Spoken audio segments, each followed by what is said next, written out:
فأما من طغى وآثر الحياة الدنيا فإن الجحيم هي المأوى وأما من خاف مقام ربه ونهى النفس عن الهوى فإن الجنة هي المأوى.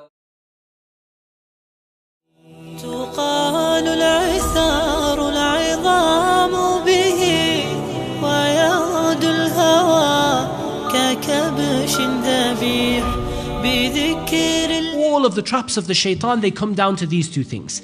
Either they come down to desires and oppression, or they come down to ignorance and misguidance.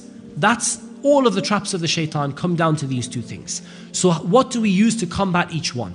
As for the issue of desires and self-oppression, we combat this by patience in obedience to Allah and patience in avoiding sin. So we do our best to prohibit our souls from following those things that they crave that are haram. And that's why Allah Azza wa Jal mentions وَأَمَّا مَنْ خَافَ مَقَامَ رَبِّهِ وَنَهَى النَّفْسَ عَنِ الْهَوَى. As for the one who fears what is going, he fears standing before his Lord, and he forbids his soul from its desires. He forbids its soul from the haram that it wants. The nature of your soul that Allah created you with is that it wants to incline itself towards evil. إِنَّ النَّفْسَ لَأَمَّارَةٌ بِالسُّوءِ. The soul is constantly inclining, moving itself towards evil. You have to rope it in and pull it back. One of the mashayikh, he once said to me, the soul of a man is like a camel. This is what he said to me. And I said, Shaykh, I have no idea what a camel is like, so you're going to have to explain this to me. So he said, look, it's this simple. The first time you ask a camel to sit for you, it takes all of your strength and you physically have to drag it down to the ground and hold it there. Once it's sat for you once, it'll sit for you anytime.